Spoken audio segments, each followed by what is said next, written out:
नमस्कार दोस्तों, बहुत बहुत स्वागत है आपका अपने channel incredible study with RP में। और आज के वीडियो में हम लोग बात करेंगे यूपी पीसीएस 2005 के जो भी क्वेश्चन इंपॉर्टेंट पूछे गए हैं एंशियंट हिस्ट्री के, वो सारे क्वेश्चन यहाँ पर डिस्कस करेंगे।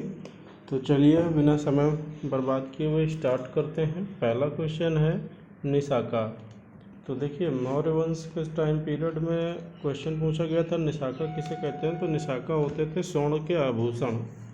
ठीक है, सोने के आभूषणों को निसाका कहा जाता था। निस्क जो है वो गले के आभूषणों को कहा जाता था।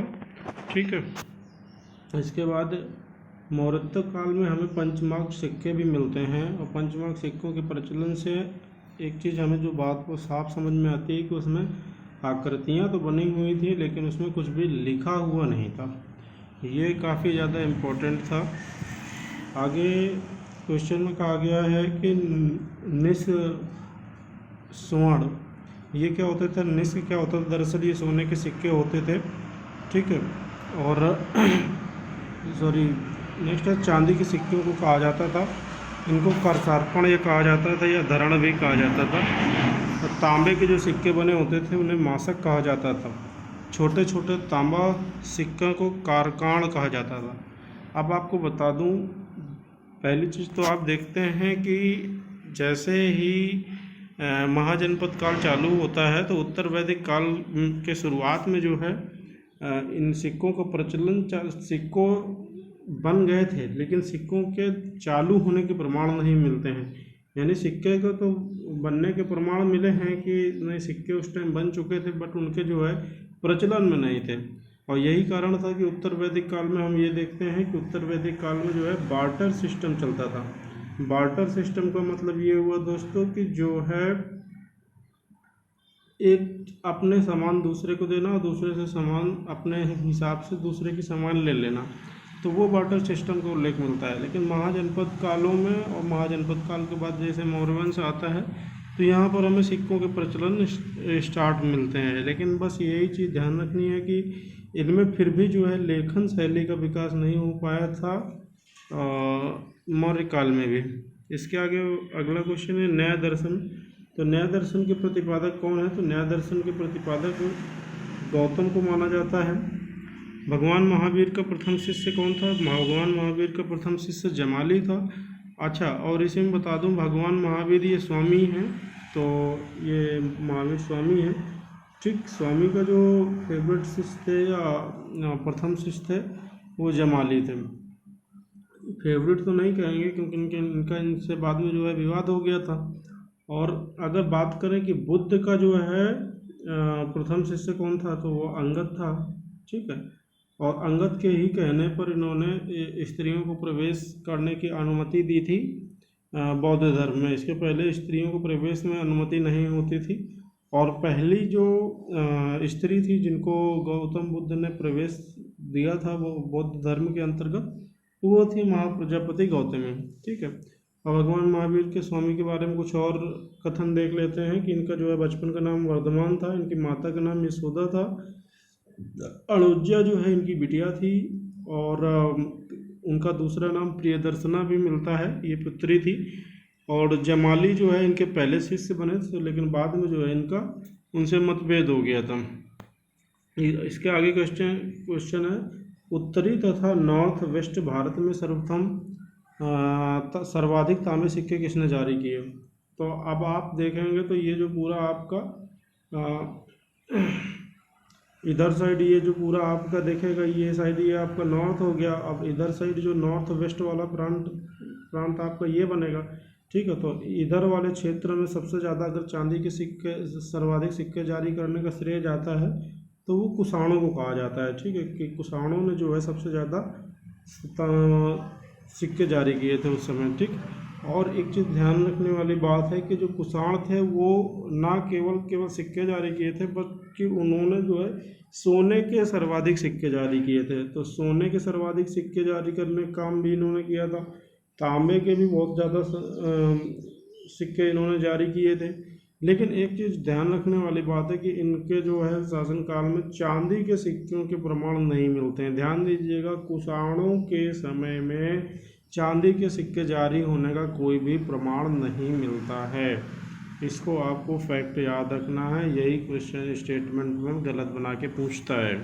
शंकराचार्य जो है 8वीं शताब्दी का सत्य कथन बताइए। शंकराचार्य जो है 8वीं शताब्दी में थे और इन्होंने सत्य कथन पूछना था तो ये 3 तो सत्य थे और एक जो सत्य असत्य नहीं था तो वो ये था। तो इन्होंने 4 धाम स्थापित किए थे, ठीक है। अगर आपको याद हो तो चारों धाम कमेंट बॉक्स में कमेंट करके बताइएगा। इसके पहले मैं बता चुका हूँ कि उन्होंने 4 धाम कहाँ कहाँ पे इस्टेब्लिश किए थे। वेदांत का प्रसार किया था, यानी कि इन्होंने वेदांत किसको कहते हैं आपको बता दूं तो वेदांत कहा जाता है उपनिषद को, ठीक है। तो उपनिषद आप जानते हो, वेद हो गया, पुराण हो गया, उपनिषद हो गया। तो इन्होंने जो है उपनिषदों का प्रसार किया था। और उपनिषद का आपको शाब्दिक अर्थ बता दूं कि उपनिषद का शाब्दिक अर्थ क्या होता है। तो उपनिषद का शाब्दिक अर्थ होता है कि गुरु के पास या गुरु के समीप बैठकर ज्ञान हासिल करना, ठीक है। तो ये उपनिषद का शाब्दिक अर्थ होता है, ठीक। 4 धाम स्थापित किए और बौद्ध जैन के विस्तार पर रोक। अब अच्छा, चूंकि आप समझिए, देखिए ये बौद्ध जैन के विस्तार पर रोक लगाए। अब आप थोड़ा समझिएगा, इसको याद करने की कोशिश मत करिए, मैं आपको बता दूं। एक तरफ देखिए बौद्ध धर्म और दूसरा जैन धर्म, और इधर आप देखेंगे वैदिक धर्म, वैदिक सभ्यता ले लीजिए या वैदिक पीरियड का समय ले लीजिए। अब वैदिक समय में क्या था, 4 वर्ण थे, वर्ण व्यवस्था थी, ब्राह्मण क्षत्रिय वैश्य शूद्र में बटा हुआ था। बौद्ध और जैन में क्या था दोस्तों कि बौद्ध और जैन का उदय ही इसीलिए हुआ कि जब हम प्रारंभिक वैदिक काल में देखते हैं, जिसका टाइम पीरियड हमारा 1700 से 1000 या 1500 से 1000 तक मानते हैं, इसमें स्त्रियों की दशा या समाज की व्यवस्था बहुत ही अच्छी थी। लेकिन इसके बाद जैसे जैसे वो करते हैं, इसके बाद अगर देखते हैं कि जैसे जैसे उत्तर वैदिक काल आता है, तो उत्तर वैदिक काल में क्या होता है कि सामाजिक व्यवस्था में बहुत ज़्यादा बुराइयां हो जाती हैं। प्रारंभिक वैदिक काल में क्या रहता है कि जो कह सकते हैं कि वर्ण व्यवस्था थी, कर्म पर आधारित थी। लेकिन उत्तर वैदिक काल में क्या हो गया, ये जाति पर आधारित हो गई है, यानी जन्म पर आधारित हो गई। जो जिस जन्म में जिसका जहाँ जन्म होगा वो वहीं पर रहेगा। तो इसकी वजह से क्या हुआ कि जो समाज था उस समय, तत्कालीन समाज था, उसमें अनेक प्रकार की कुरीतियाँ व्याप्त हो गई, अनेक प्रकार की समस्याएं आने लगी। और जिसकी वजह से जन्म होता है किसका, जैन धर्म और बौद्ध धर्म का। और जैन धर्म और बौद्ध धर्म ने शुरुआत में क्या किया, जैन धर्म और बौद्ध धर्म ने शुरुआत में जो है इनको बुराइयों को दूर करने का प्रयास किया, ठीक है। इन्होंने अपने अपने सिद्धांत दिए, वो मैं जैन धर्म बौद्ध धर्म जब पढ़ाऊँगा उसमें आपको बताऊँगा। लेकिन ये चीज़ समझ लीजिए कि हमारे जो वैदिक सभ्यता जो थी उसमें जो व्याप्त बुराइयां थी, इसकी वजह से बौद्ध जैन धर्म का विस्तार होना चालू हुआ था। लेकिन चूंकि शंकराचार्य क्या थे, शंकराचार्य थे वो वैदिक धर्म को मानते थे, वैदिक सभ्यता को मानते थे, इसीलिए इन्होंने वेदांतों के प्रसार की बात कही। अब आप समझ लीजिए, जो वेदांतों के प्रसार की बात करेगा तो वो जैन और बौद्ध धर्म के विस्तार की बात क्यों करेगा। तो इसलिए आप समझ सकते हैं कि इन्होंने जो है बौद्ध जैन धर्म के विस्तार पर रोक लगा दी।